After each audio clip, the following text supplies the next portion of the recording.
So I'm really excited to be here today with Pierre Battah. Pierre Battah, a leadership guru, author, speaker, trainer, has written a book as well. So what we're going to do today, we're really going to look at leading change. So let's have fun, Pierre, around that discussion on leading change. And most of you know that my specialty is conflict, so we do have a different angle to leadership. So let's have fun with the discussions. So I think we agree that a leader's primary response, when I say leader manager, right? Yes, yeah. Is to bring about some form of change. Are you okay with that? I think a leadership role without change is not considered a leader. Right. So it's really all about evolution. Right. It's about getting from here to there. Right. Yeah. Moving somebody towards something, an organization, a team, towards a future thing. Yeah. Right. Yeah. So tell me, what do you see? What are the kinds of, because you're typically brought in because they want to move to something different, whether things are problematic or not, you're there because they want to get to something else, right? Yeah. Call it change. What do you see? What are the things they want to evolve when they bring you in? So I think for me, what I've mainly consulted with is culture change. Right. How do we get the culture to where we get an organization to perform, where people get along with each other? Right. And when we get to that, or when the leader gets to the objective or to the vision that they want. So most of my work is done around behaviors and values, about how to lead change, how to lead that well, how to disarm resistance. So it's mainly about culture change. But what I found my experience has been is while we're attempting to do that, we also have the opportunity to revisit the strategic objectives. So also, often the strategic change comes with it. And strategic change meaning it could be the same vision, but how you go about it could be different than what you have thought about. Because if people are not following, that means that you're not getting them motivated for them to follow.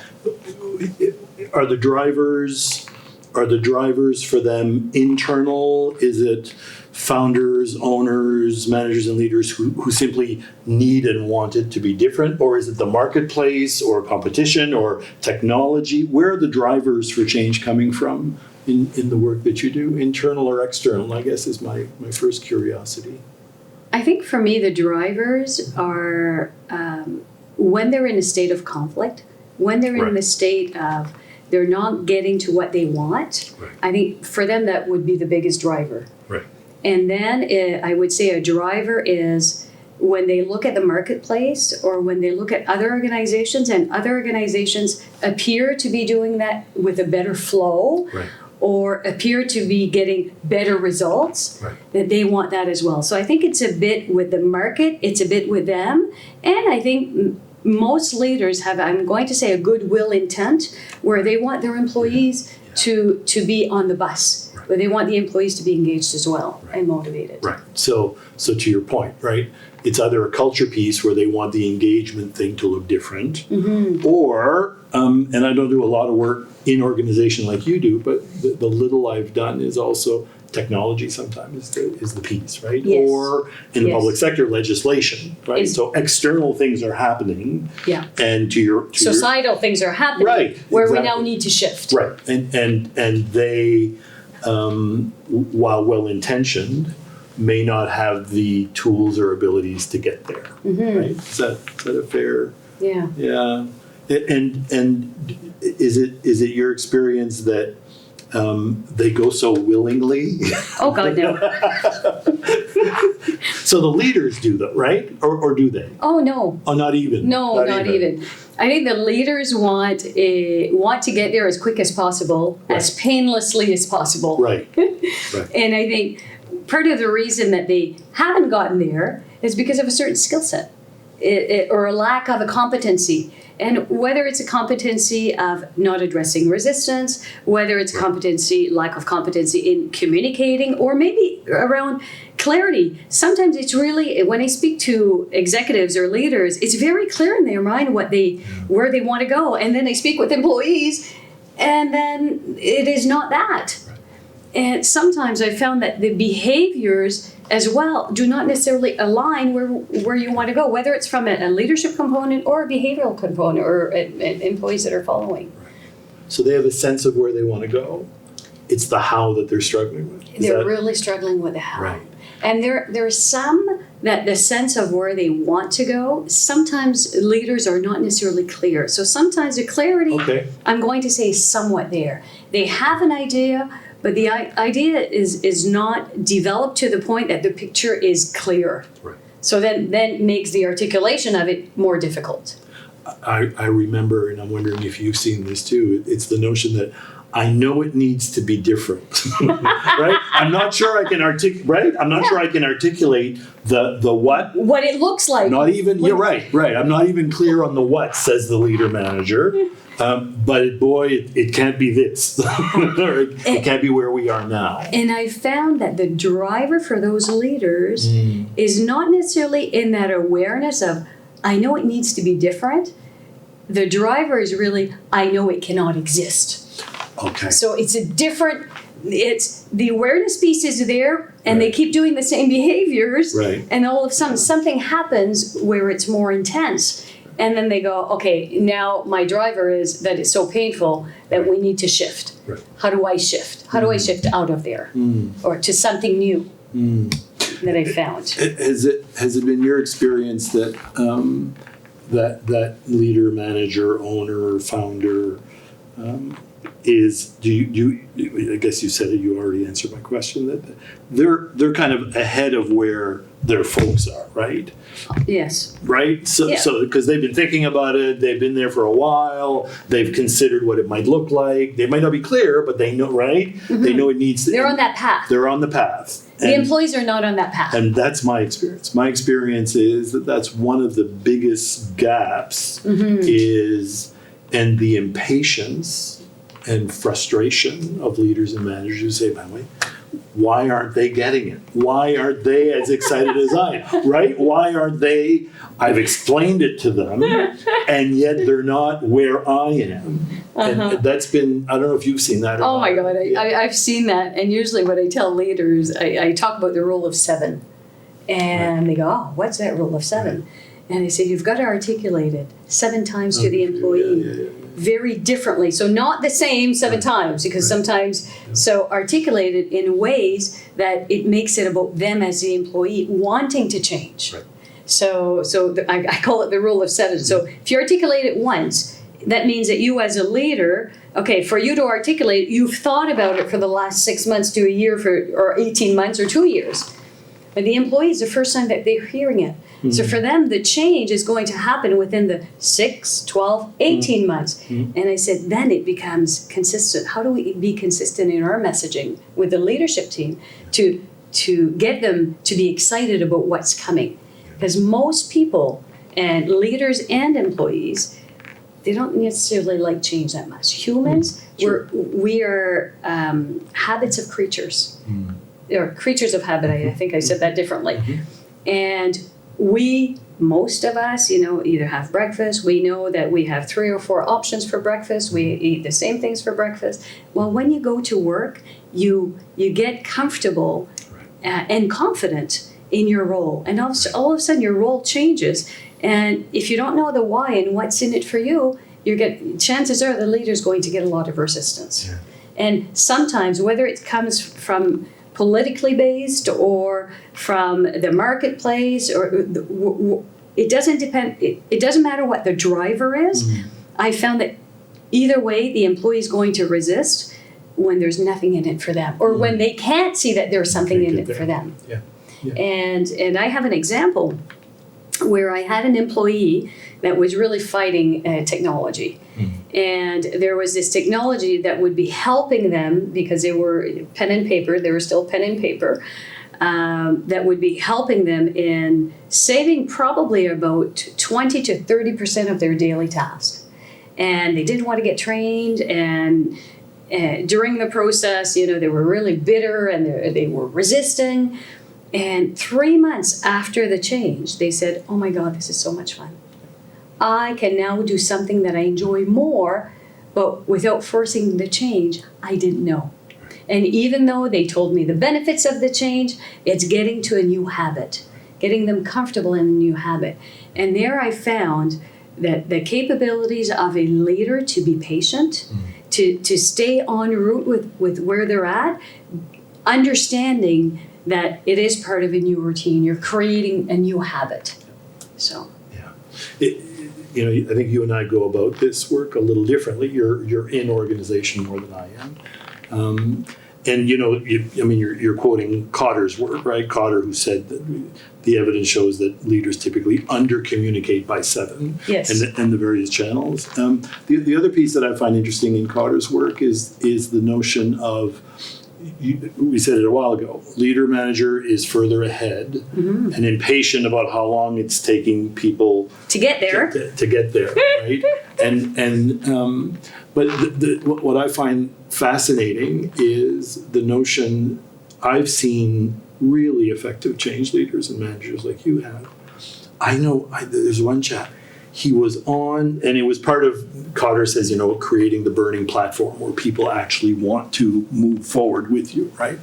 And he was, Monique, he was magnificent at always it wasn't that he was on message track, he didn't feel fake, but every opportunity he had to reinforce the why we're doing this and address the loss that may be happening and talking about all of the supports and help. And someday you'll get to the point where you say, oh my goodness, how could we ever have done it the old way, right? Which is one of the indicators, right? It means you're there. Exactly. It's one of the real wins, isn't it? Was when people finally say, oh my goodness. Can we talk about resistance a minute? Because you mentioned it a couple of times. What do you see? What does resistance look like for you when you're working with organizations? How do people resist? I would say I've seen resistance from a leader perspective in terms of, okay, I want to get there, but what do you mean I need to do it differently? Right. So a bit of resistance in terms of I've been successful in the way that I've been leading so far, and we're not there, and you're asking me to do what? To speak differently, to communicate differently. And so I've seen leader resistance in terms of in changing their ways, in developing more competency, and in that awkward phase of mastering a competency, so feeling awkward, and risking, having the leader risk to do something outside of their comfort zone so that they can master it and get better at it. So I've seen resistance at a leadership level, and I've seen a lot of resistance at the employee level, especially when the vision is not clear, or the picture is not clear, or the why is not clear. And from an employee's perspective, the what I need to do is often unclear, because you want to get them on board of the what for it to do it with them on how it's going to evolve and how they're going to transform.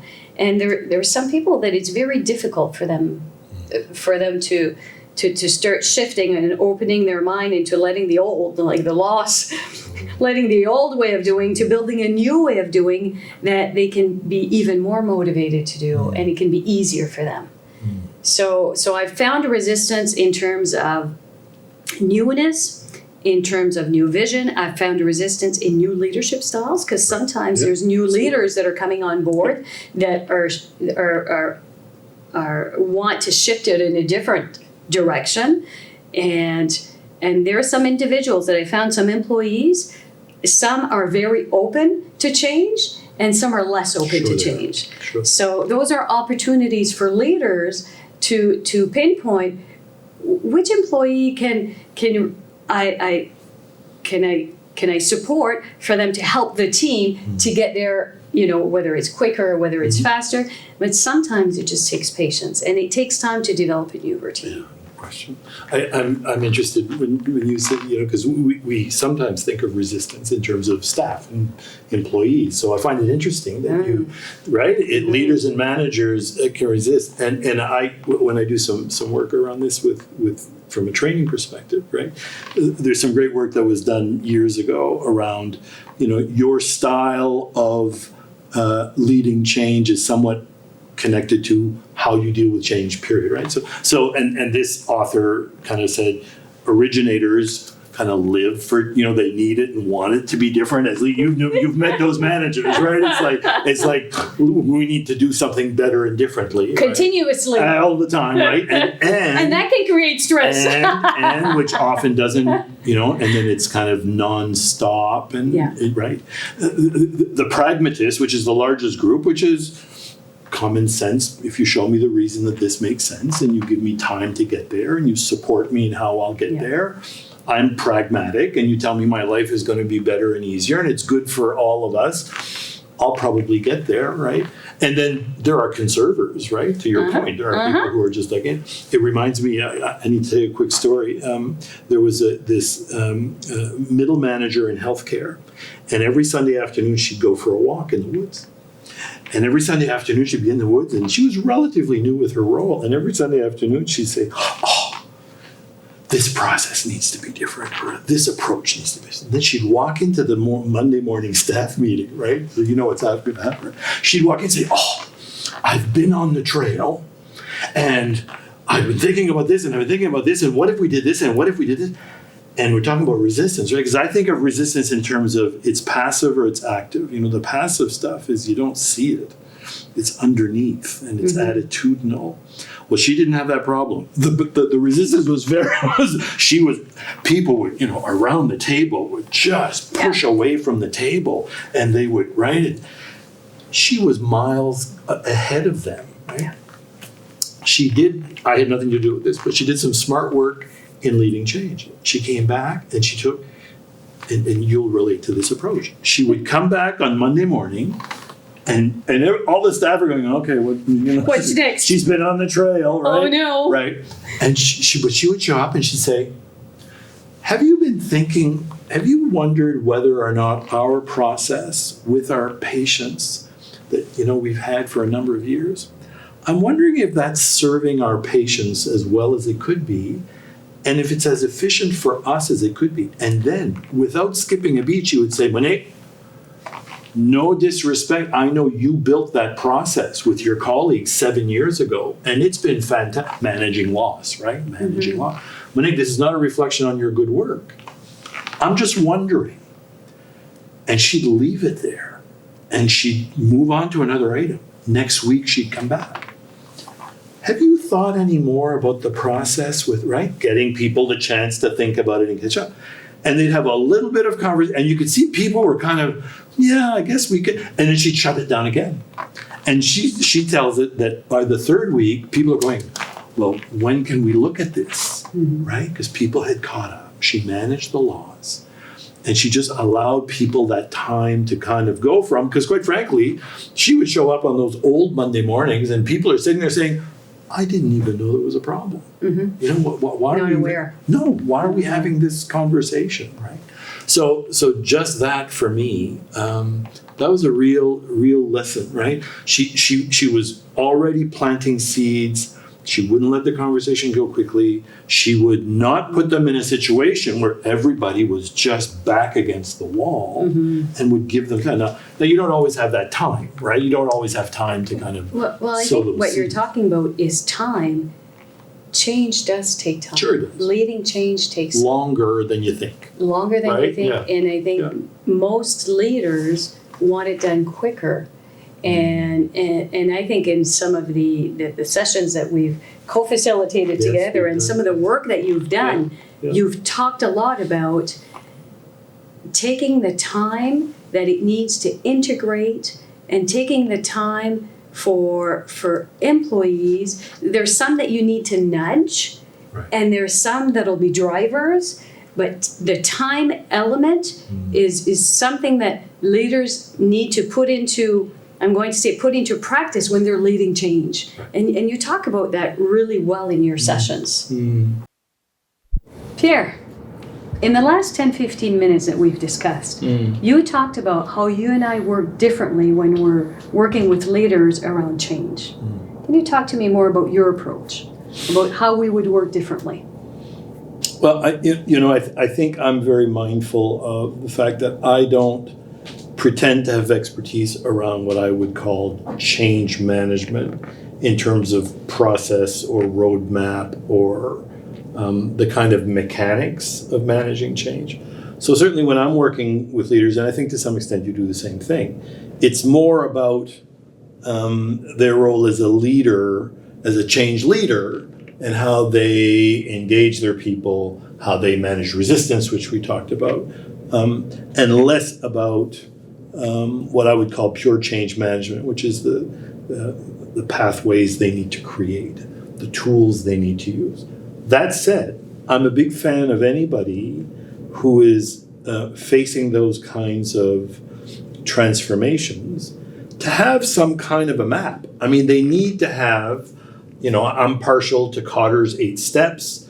I don't think it matters what you use as a philosophy or as an approach, but I think as a manager, it's in your best interest to have one. Last thing I'll say really quickly, I think for me, it's reminding leaders and managers, you only need, the evidence supports that we only need about 10% of our people to be on board. It's not a lot, right? It's not a lot when you think about it.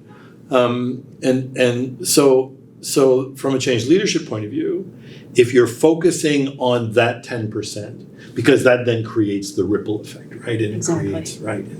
And those who are sitting on the fence are more apt to follow and so on and so forth.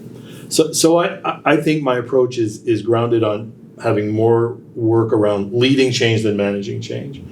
And I think it's really around how does a leader create the conditions whereby people are willing to go towards that new thing, whatever that new thing is, while taking into account all the notions of managing resistance and managing loss and all the rest.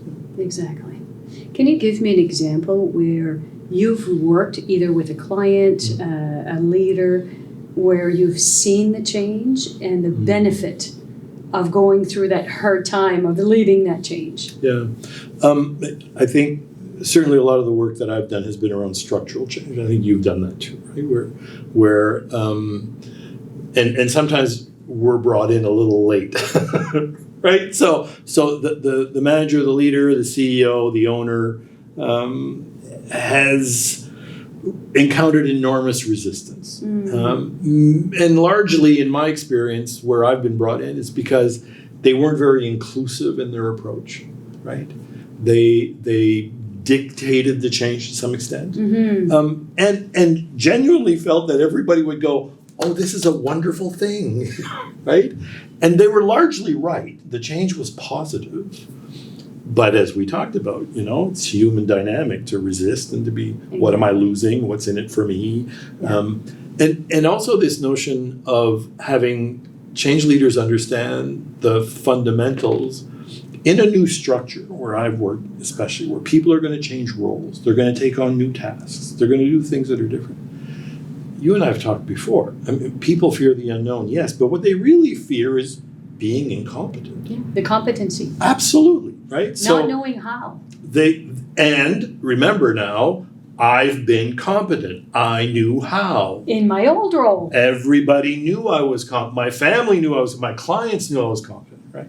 So I think some of the work that I've had the privilege of doing with some folks has been around, the organizational structure is going to look different.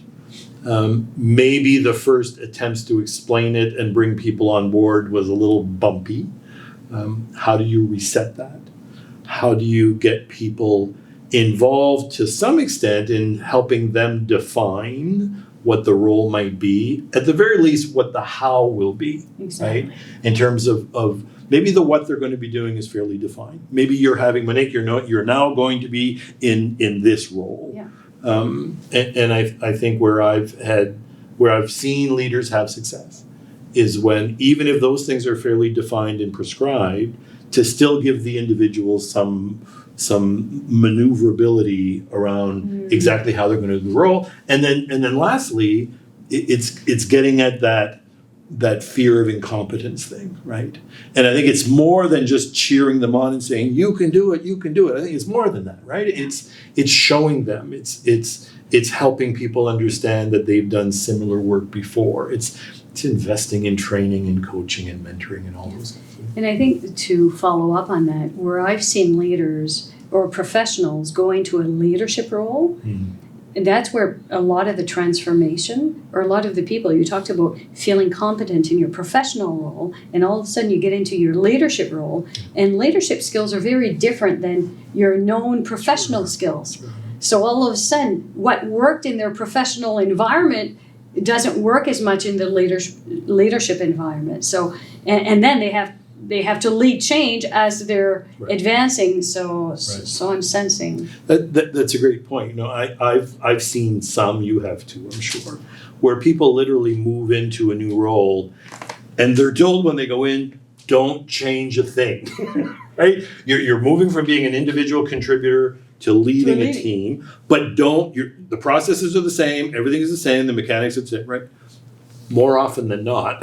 not true. Right. More often than not, I'm not only leaving my professional role, I'm having to bring about a different reality in that role. And I think I have a lot of empathy for people that are having to make those changes, and if we can be helpful there, I think that's and I think that what I've seen with people going from a professional role to I'm going to say supervisory leadership role, and even some in executives role as well, is how do I shift away from the doing component to the leading component? So higher you are in an organization, you're more into the leading, strategic leading, and not doing the daily work anymore.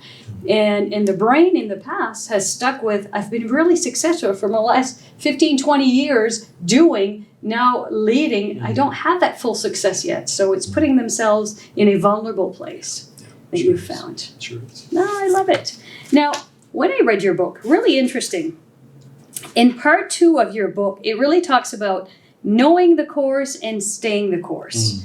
When we think about leading change, we're really about knowing what the course is. But can you talk to me about how, when you lead change, the importance of staying on the course?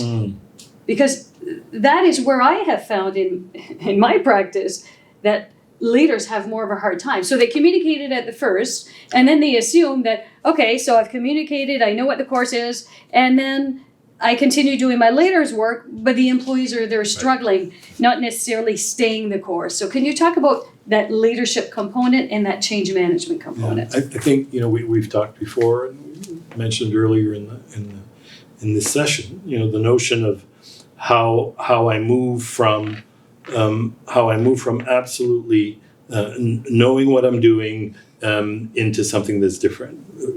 First piece. I think we've talked about this, some leaders and managers that are really good at carrying on this new thing until it's, they like a dog with a bone, and they just, while others, right, as soon as the first signs of success show up, I'm on to the next thing. Exactly. And I lose interest, and I think one of the pieces is around what's meaningful for me as a change leader, right? For some, what's meaningful is getting people to go, oh, okay, this is where we're going. Okay, I'm cool with that. Now help me find my way there. And when the leader has seen that kind of light in people's eyes, and they see that we're on the path, their work is done. It's fulfilling. Yeah, it's fulfilling. It's meaningful for them. They've defined some meaning in the work and impact in the work for people others. Are getting on board. Right. Now, you and I both know that when that's good, some people will carry on, but there's also a number of things that still have to happen before this really becomes the way we are. A new habit. Right. A new habit, a new way of being. We talked earlier about, oh my goodness, I can't believe we used to do it the old way, right? So I think for me, staying the course is, if you're the type of leader that's going to walk away once you start seeing things moving in the right direction, and you're losing focus and you're losing interest, right? It's boring. The administrative part of driving the change and to make it happen becomes boring. Well, then surround yourself with people who absolutely love, right? They love seeing it to the end, right?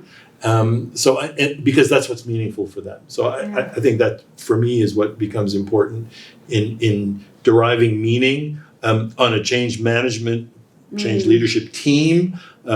Some people who just love to see it right to the nth degree and have every T crossed and I dotted. Yeah. And others for whom, once we're starting that way, I'll move on. That's fine.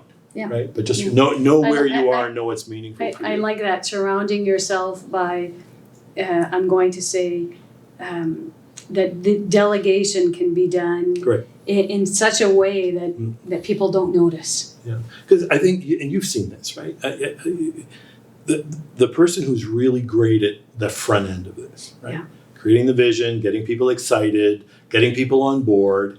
When they are forced to keep on the thing, and it's not their strength, right? They're not good at it. Their loss of energy. They're not there, they're not present, and they're not very good at it, quite frankly. And that's why you're surrounding yourself by that right person. Right.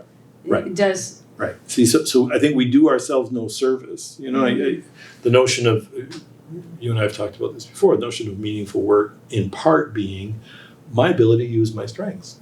Right? To use the things that I'm good at, because time flies and I like it. Exactly. Right? And I'm really and I want to be passionate about it. Right. So I think for change leaders, I think if you're take it to the last detail and so on, and you need to surround yourself with somebody who's more focused on the future and creating the initial startup, then surround yourself with that person. So if I would ask you one last word, one last piece of advice for leaders out there on change management, what would that be? I think it's about starting early. You talked about the notion of over communication, right? Yeah. I think my work is done in communicating the change, and what is it? You said 7. I need to do it 7 times more, right? Exactly. Or that manager who came in every Monday morning and she had the great idea, but she needed her people to catch up. So I think leaders and managers starting early, asking questions. Does this thing serve us? Does it serve our clients? Let's think about it. So it's all about the how. I think so, and I think if I can do that in such a way so that I can bring people along, recognizing that people. I'll always be, as the leader, I'm always going to be a little bit ahead of the group. So let's give them a chance to catch up. So start early, let them catch up. I think are the things that I stick with. I think similar to what you have in your book, for me, it would be being self-aware. So the self-aware leader, knowing what your passion is, knowing what your strengths are, knowing when to get the support systems in place to ensure that leading that change happens with a flow, and then it continues way to the end. Thank you. Thank you so much, Pierre. Thank you.